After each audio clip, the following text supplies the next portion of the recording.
You want to make some picks on your favorite sports? Check out Underdog's Fantasy Pick'em game, where you can pick higher or lower on between 2 to 8 players and can win up to 325 times your entry by using code Niners when you sign up.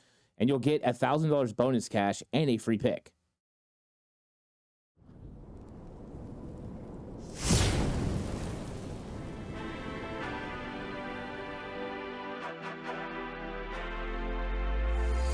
From the alley-oops at Keysar to the glory days at the stick.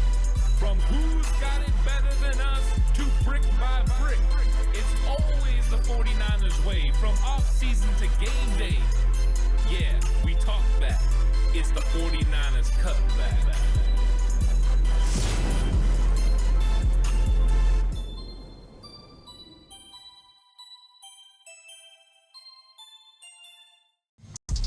It's 49ers Cutback podcast time. Welcome to the show, everyone. I want to talk about draft targets along the defensive line because I think this is one of the positions that 49er fans feel the 49ers need to address probably more than any other position, maybe center. I think a lot of 49er fans want to live in the trenches in this draft. And if there was ever a draft to live in the trenches, it is this one because defensive tackle is absolutely loaded with talent. You can look up and down this draft and find players that can contribute in some level.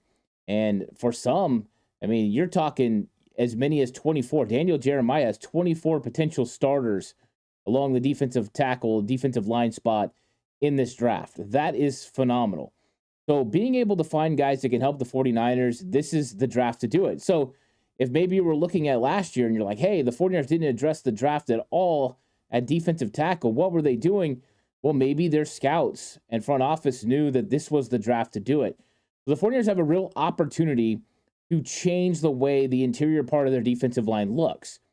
And you have all different kinds and types of players in this draft that you can get. Now, we know what the 49ers normally lean to. They lean to disruptors.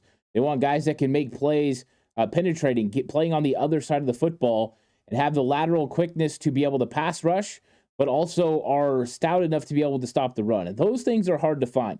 Usually you get one or the other. You get a very good stout defender against the run. They're big, they're physical, and they hold their ground. They're able to take on double teams and withstand. They're able to, make the plays in the run game that you need.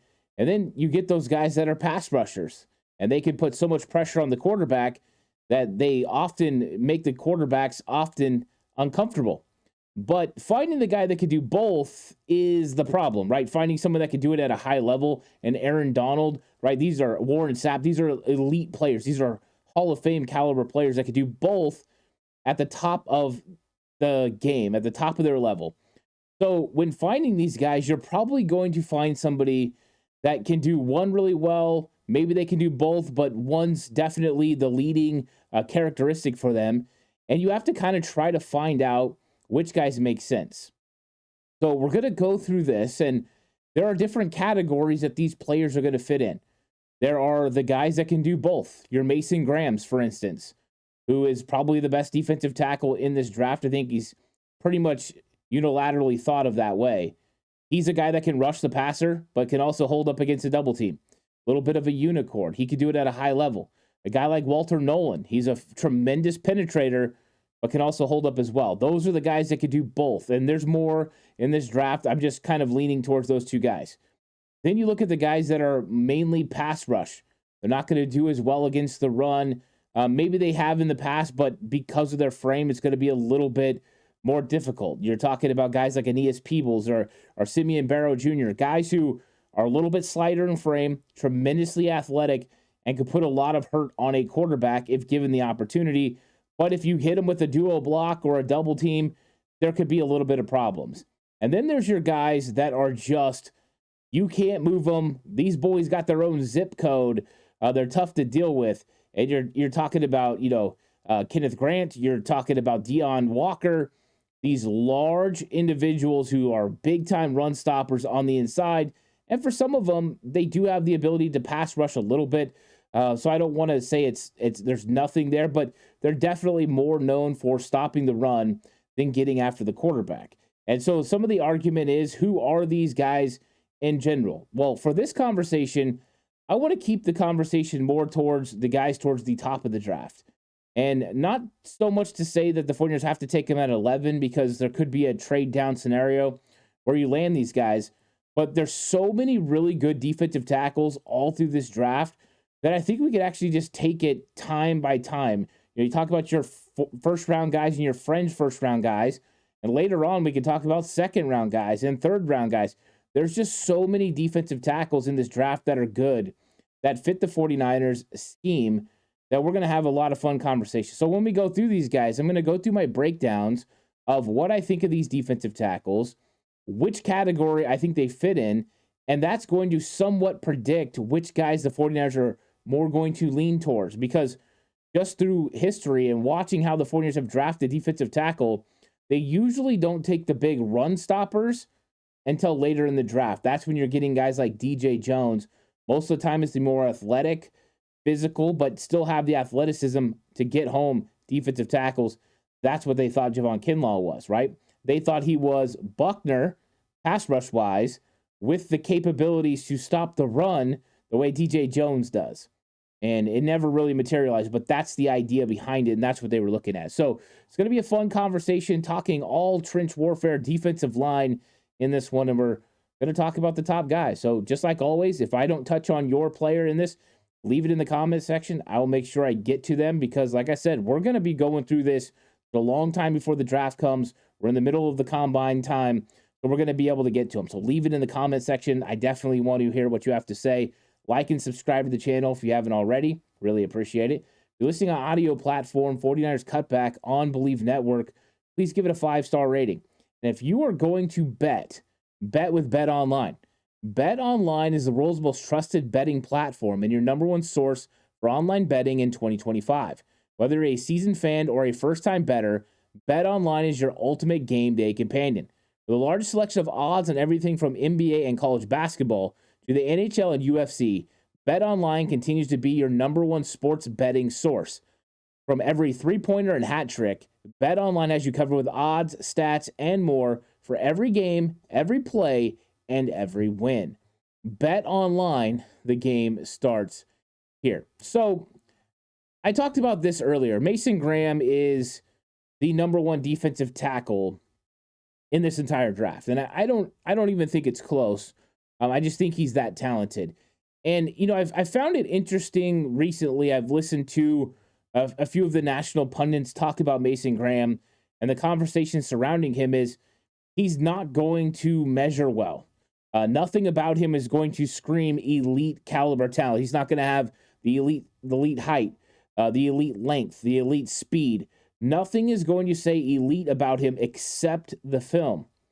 And so that's one of the things that could make it interesting with Mason Graham. And I still don't believe that he falls to the 49ers at 11. But I would like to start this conversation about defensive tackle by saying, if he does make it to 11, you do not trade back. You do not move beyond running your ticket in and selecting Mason Graham as defensive tackle, because he is one heck of a player out of Michigan. And you're talking about a dude, and I know that there's some thoughts about, hey, what about, Michigan talent? Are we concerned about Michigan talent? You just can't worry about what school they came from. You've got to judge them on who they are and what they do. And when you're looking at Mason Graham, he's one of those guys that does it at an extremely high level. So he's very talented. He's a guy that you definitely want on your football team. So who is Mason Graham? Well, he's 6'3", 320 pounds, out of Anaheim, California, but he's been playing for Michigan. And, when you look at the height, it's not going to be there. The weight, definitely what you're looking for an interior defensive lineman that moves the way that he does. And so he's a lot of fun. I mean, he's a really good player. You talk about the explosive first step and the ability to keep his low pad level as he gets through. He consistently can split double teams. It's just a really good player who also has an elite ability to change direction, but also an ability to get down the line of scrimmage, string plays out against the outside zone, and make plays. And when you are a backside defender on zone plays, it's hustle and it is aggressiveness that's going to get you there, but a nonstop motor, and that's what he has. So Mason Graham does it all. I mean, he can do everything you need him to do. Pass rush, got it, got the hands to do it, great hand fighter. You talk about lateral quickness to beat slower interior offensive linemen, but the power as well to overwhelm smaller, quicker offensive linemen. He's got the ability to pursue down the line of scrimmage and make plays, really good hand work. He's got the complete package. When you're talking about holding up against the run and rushing the passer, Mason Graham is absolutely fantastic.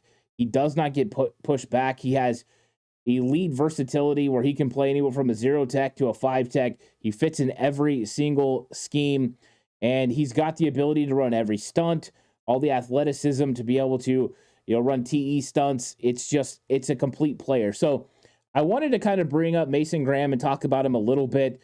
He's got, all the ability, but I didn't want to focus too much time. I want to see what happens and see if he starts to slide. And if he does potentially start to slide, I will put even more conversation on Mason Graham. But right now, I don't think he makes it out of the top 7. So we'll see. But I have started hearing some people talk about the fact Mason Graham could potentially slide. And if that becomes more of a case, we'll have more of a conversation about him. So let's talk about the guy that, most people are saying is probably defensive tackle 2. And there's been some other conversation. But when you see guys mocked to the 49ers, in a variety of different ways, it's a few guys that are usually mocked from the defensive line. It starts with Mason Graham, and that's everyone's hope, is that he would possibly slide. I think it's a little unlikely, but that's one of the ones that everyone goes with. Then after that, you look at Walter Nolan, and Walter Nolan is the next guy that everyone mocks, and that's somebody that I consider mocking. I've only done one mock draft right now, and in that one, I did not. I traded back, and I took an edge rusher. Who knows if I would do that again? I am going to do another mock draft pretty soon, and it might change. It might be Walter Nolan. I do like him a lot. But then now some of the other ones that have been coming out, Kenneth Grant, another possibility for the San Francisco 49ers. Would they go with a big defensive tackle out of Michigan who is Mason Graham's teammate? So those are the guys that I think are at the top that we have to talk about. So let's start with Walter Nolan, because Walter Nolan was a beast at Texas A&M and played with a great defensive line. Then he goes to Ole Miss, and he's playing with a great defensive line as well. And so you've just got a very talented guy. But he's 6'3", 293 pounds. So he is actually a lot lighter than Mason Graham when you think about that. Mason Graham goes about 320, yet he's the same height. But Walter Nolan, 293, a athletic player. He's also going to run a little bit faster than Mason Graham. Mason Graham's not going to break 5 flat. Walter Nolan might break 4.9, which is, tremendous speed when you're thinking about him. He's only 21 years old as of right now. He will turn 22 during this season. And, his 40 time is probably going to be blistering for his size. Nothing else is elite, right? His arm length is only 33 inches. Defensive tackle, that's fine, but it's not elite. It's just pretty good. He's really good when it comes to run defense, though. He can stop the run with the best of them. Even though he's 295 pounds, he's an elite run stopper. He does do all the things you need to do. This is one of those complete defensive tackles that I was talking about earlier that's going to be at the top of your list. I think he is a better run stopper right now than he is a pass rusher, but he shows all the traits and abilities to be able to be a good pass rusher in the NFL if he gets a lot of work. And I think he could do that. So let's talk about the things that make him a good player. And to play for Chris Kasarik and the 49ers, you need to be able to GTFO. You need to get off the ball quickly. So you have to have a great first step. Mason Graham, great first step. And also Walter Nolan, great first step. First step explosiveness helps him consistently be able to beat offensive linemen. You have to get off the ball as soon as that ball starts to move, not on the count. He does it at a high level. So he will be able to dictate the initial engagement, initial contact with his aggressiveness. He can sometimes get across the line of scrimmage, and that's tough to do when going against offensive linemen that know the snap count. So he does a really good job with that, and it's not something that is hit and miss. It's consistent. He consistently wins, whether it's run or pass, getting off the ball and getting across the line of scrimmage. He also wins with leverage. That means he's able to keep his pad level low. That's another Chris Kasarik staple. You have to be able to keep your pad level low. Low man wins was a conversation point for a long time in football. And Chris Kasarik, if you ever watch him when he's first bringing his defensive tackles, especially the young guys, to the level that he wants, they do nothing but sit there and hit a bag low consistently over and over.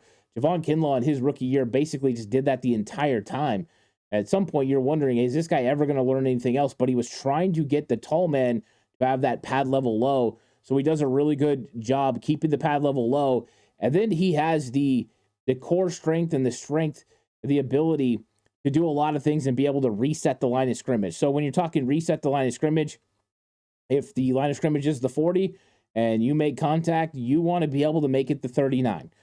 So that's something that he does really well because of the quickness. And a lot of that's because, he's going to be, 305 pounds when he's at the combine. That'll be something to see as far as his weight goes. You'd like him a lot more at 305 than 295. But he shows a willingness to be able to take on double teams and does a pretty good job with that. Now, because of his frame and his size, he has really good lateral quickness.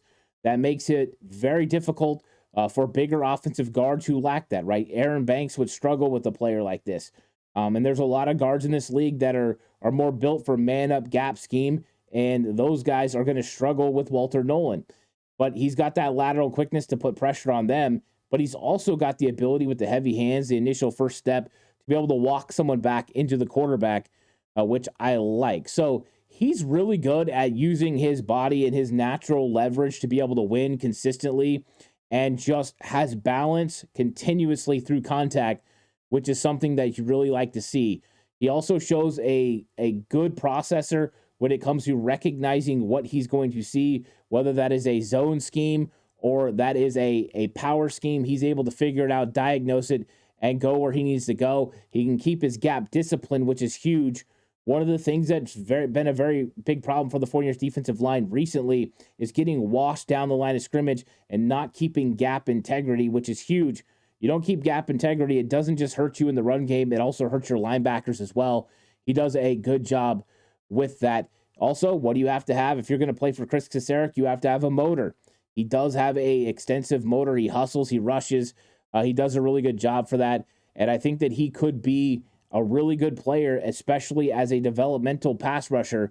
He had 6.5 sacks. I think there's a lot more left on the bone that he could get because he does have a good swim move. He has an effective bull rush. I think one of the things I want to see from him is the counter moves, more consistency with his hands. Those are things that he needs to get a little bit better at.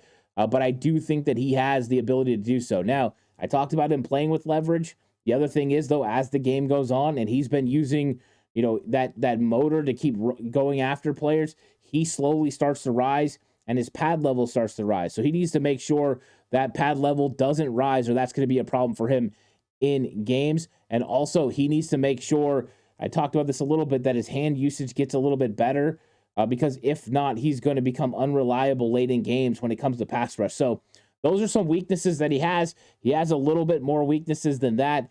But, overall, he's a very talented player. And the 49ers at 11, even if you took him at 11, I think that would be a great pick. Walter Nolan is probably going to end up being the consensus number 2 tackle in this draft once he tests. And I think he's going to test through the roof at the combine. Very talented player.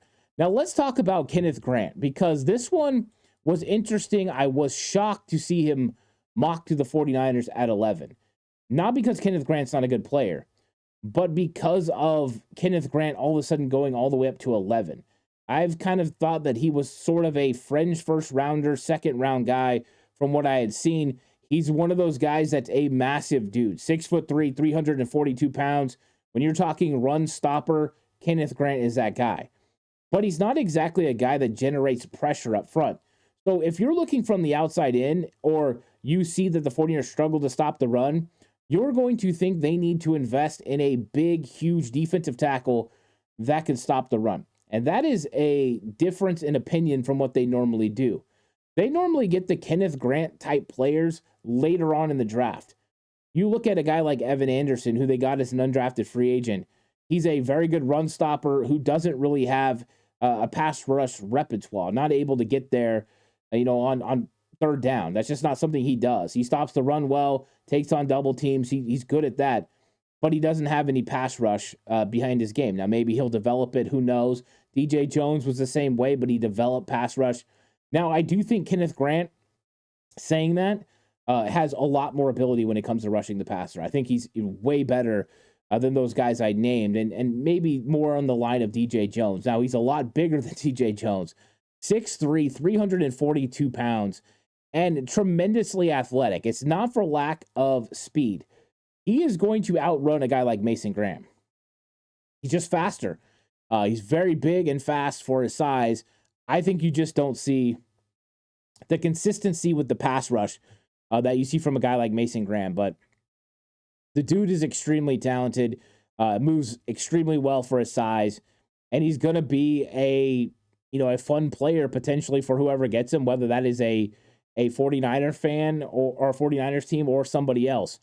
So he is a guy that's made Bruce Feldman's freak list because of his size at 6'4", 340 pounds, but can still run a 4.9 40. Like, that's just ridiculous, and everyone understands that. So let's go through the Kasarik things, right? Does he make sense for the 49ers? Well, he has a really good first step. That's the first thing I always look for. Impressive first step. You got to be able to GTFO. He can do it. He plays with a good amount of leverage. Now, one thing I saw from him compared to like a guy like Deion Walker that I brought up earlier, that's a massive man, is Kenneth Grant plays a lot lower. He keeps his pad level a lot lower for a big man compared to some of the other guys in the draft. So that is something that works out well and makes him a possibility for the 49ers, or I wouldn't talk about him. But because he has the extreme first step and the ability to keep leverage because he keeps himself low, is definitely something that I like. Now, when you look at the pass rush repertoire, there's a lot there. There's just not a lot of production that goes along with it. So he is able to swim, rip, club, and spin. And so he doesn't rely solely on a bull rush. And a lot of guys his size, they just bull rush. There's not the athleticism. He does show some lateral quickness to be able to pass rush and then use those moves, and they're pretty good. The problem is he just doesn't generate enough pressure. And so that's something that he needs to work on and get a little bit better at, is being able to win, not just have the repertoire, but be able to win with that repertoire. He does really recognize what's coming at him. He's a very intelligent player. Him and Mason Graham, coming from that Michigan program, understand what offenses are doing. They recognize zone schemes. They recognize misdirection, traps. They're able to take those things on.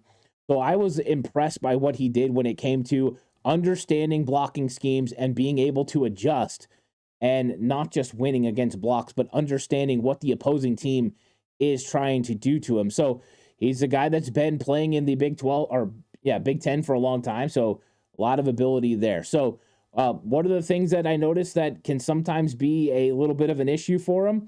Well, he's a big man. So what's the first thing that we always notice is, just like Javon Kinlaw, the pads will rise sometimes. And as the game progresses, that's what happens. He stands up taller and taller and taller, and that could be a real problem for him. So sometimes when that happens, that will allow the offensive lineman, as the game is going, to kind of wear him down and move him off his spot, and that could be a real problem for him. And so I think when you're looking at him as far as the ability to stay low, it can sometimes be a weakness, and also his pass rush comes and goes. There are streaks when he's really hot, and usually that's when he's getting help from other defensive linemen around him. They're generating a little pass rush. He gets a one-on-one and he wins. And so I just don't think that he is, a elite pass rusher. But if you're talking about a guy that can stop the run consistently, who has upside to rush the passer because he has a repertoire of moves and the necessary athleticism to do so, Kenneth Grant is one of those guys. I think he's a dynamite second-round pick, and I think he could be a fringe late first-round pick for a team that really loves him. I'm not sure about the 49ers at 11, but if the 49ers decided to go a different route in round 1 and Kenneth Grant was sitting there at the beginning of day 2, you might think about coming up from 43 to go get him. So he is within the realm of possibilities for the 49ers to potentially go ahead and grab in this draft. And I want to talk to you guys real quick about Underdog Fantasy. So Underdog Fantasy, you sign up using the promo code Niners. Link is in the description. Download the app, put in Niners as your promo code, and you can get up to $1,000 in free bonus cash and a free pick playing the higher lower game. So Underdog Fantasy allows you to play in NBA, NHL, whatever it is. Pick the player, decide higher or lower. Hey, this guy's going to score 23 points in this game. Hey, this guy's going to have 2 goals. You decide higher, lower, and then you can win using Underdog Fantasy. I hope you'll do it. Use the promo code Niners today and play Underdog Fantasy. So we've talked about the top 3 guys, but now I want to talk about another guy that I really like. And he split time between Michigan State and Oregon. But when you're talking about a guy where you're starting to get some of those traits, right? This is one of the bigger, more athletic guys that you're going to find. And that's Derek Harmon out of Oregon. 6'5", 310 pounds. He's going to have probably the same sort of speed as Mason Graham. But all these guys are pretty intense. The fact that they're over 300 pounds, they're all going to run between 4.9 and 5 flat. That's really impressive. He had 5 sacks last year. He forced 2 fumbles, 45 tackles, 27 solo. He was very active in the middle of the Oregon defense. So I'm curious to see how he tests out. But, you know, he's a guy that plays really well. He is a good pass rusher. I would say he's probably a better pass rusher than he is a run stopper. But he's a dual threat. He has the ability to do both. Walter Nolan, Mason Graham. I think Kenneth Grant to a level does as well. I think that there's a more of a pass rush, though, when you're looking at Derek Harmon compared to Kenneth Grant. I think he's a little bit better when it comes to pass rush. But, you know, he's got the ability. Now, when watching him, I didn't see the elite first step the way I saw the other guys. I think he gets off well. But I don't think there's the elite first step that we are seeing from the top 3 guys that we talked about. Their first step stood out. I didn't see that from Derek Harmon. But I saw a guy that had heavy hands, thunderous heavy hands. When he hits you, you feel it. He rocks you back on your heels, and that is kind of his superpower. That allows him to win at the point of attack. So he may not win with the initial get off and the speed and meeting you and resetting the line of scrimmage with his speed, but he resets the line of scrimmage with his big-time hands and heavy hands pushing back. He's got power in his upper body and lower body. He's able to win consistently. I think he could be a real problem for centers, especially undersized centers in this league. So that's why I think he's going to make sense for a lot of teams as a zero tech. He could absolutely, a guy like Jake Brendel would have real problems with Derek Harmon, whether that is playing head up or having to reach on him.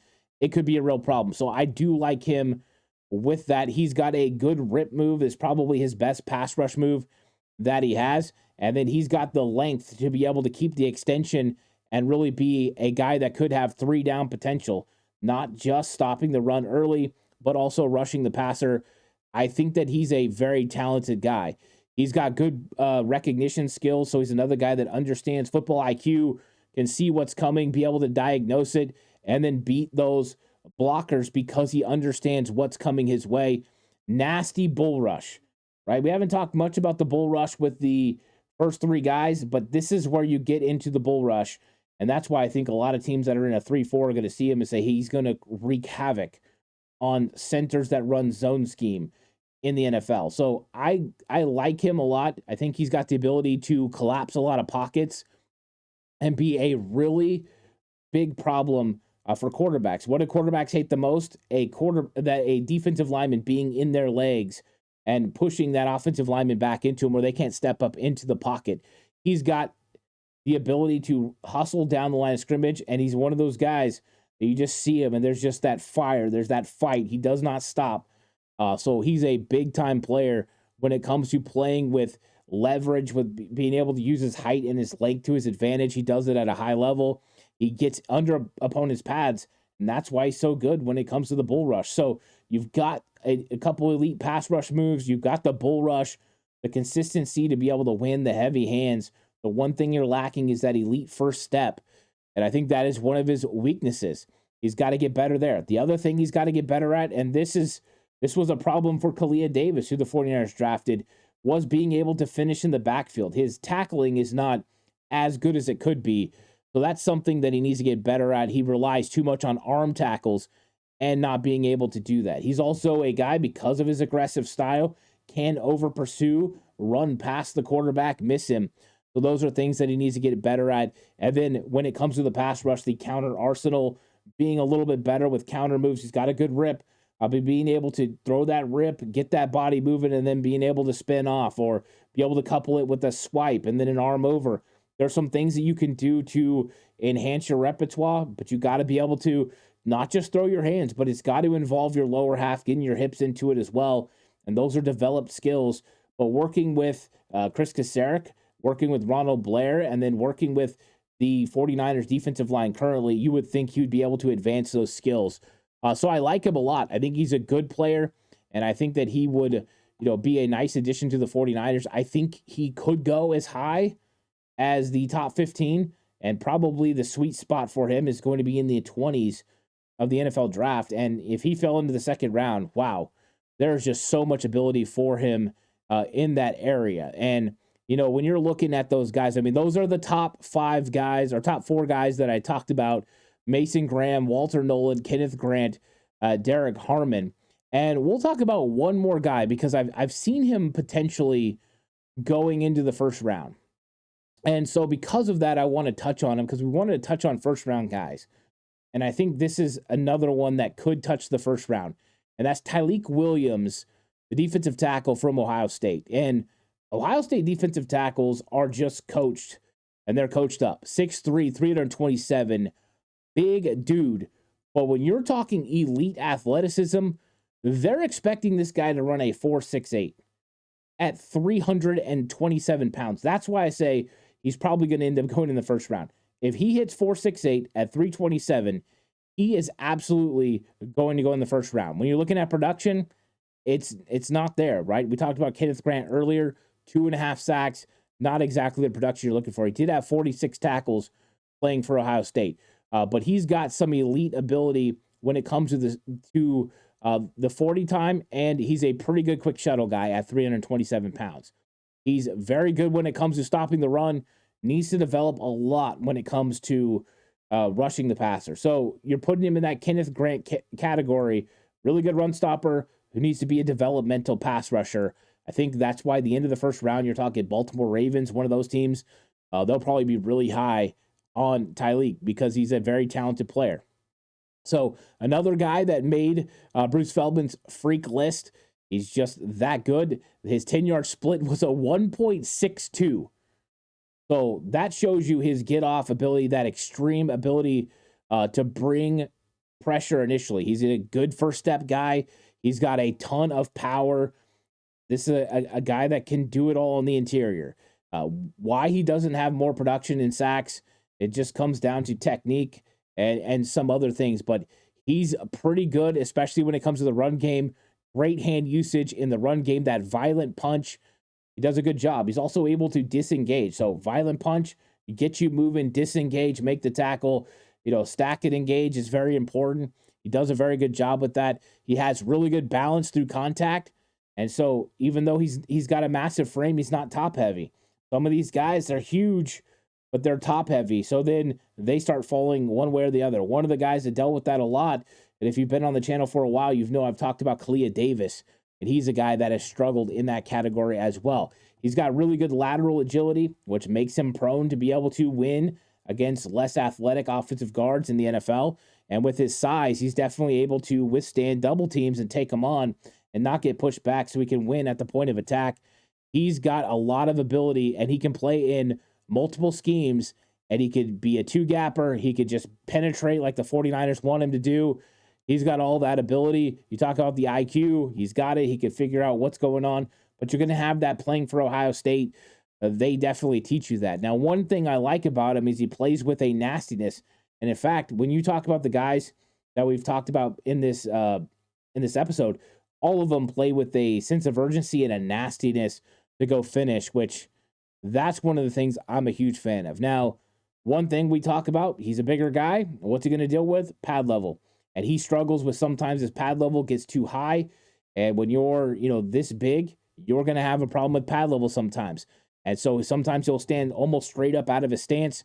And that's a little bit of a problem. He'll lose his leverage and his speed. And it happens with most big guys when they get fatigued. So when he gets tired, that's when it happens. And that's what I saw on film. He can still get a lot better when it comes to his repertoire of pass moves and pass rush moves. They need to get better. Right now, it's pretty much all bull rush. It's all heavy hands. It's all bull rush. He'll try to throw some things in there, but his secondary counters aren't as effective as they should be. He could get a lot better with that if he continues to work on it. And so I think that that's a couple of things that, I'm concerned about. I think that with drives getting long, I worry about his conditioning. So he'll have to be a part of a defensive line that has a great rotation. But when you're talking about athleticism, when you're talking about size, Tyleik Williams definitely checks all the boxes. So, I mean, those are the guys I think have the best shot to be first round defensive tackles. Now, there could be other guys. Let me know in the comment section if I missed a guy you feel could go in the first round. When we do defensive tackles again, I'll go into the second round. And there's probably going to be that's where it'll get real interesting. There'll probably be some guys that I have as second rounders. I haven't done my grades officially, but some guys I think could go into the second round that may not. And that's probably where you'll see that there's not a consensus for me as we start talking about some of these guys. And as I get into some of the players I don't feel fit the 49ers, I'll make sure to mention them and mention why. So these are those guys, the defensive tackles. Let me know in the comment section what you think and which guys you like the best out of these 5. Who would you take at 11? Do you like a trade down scenario and then taking one of them? Really curious. Please like and subscribe to the channel if you haven't already. Listening audio platform, 49ers Cutback on Believe Network. Please give it a 5-star rating. This episode is brought to you by Bet Online. The game starts here. I'll catch you guys in the next one. Until then, stay safe. Remember, the right way is always the 49ers way.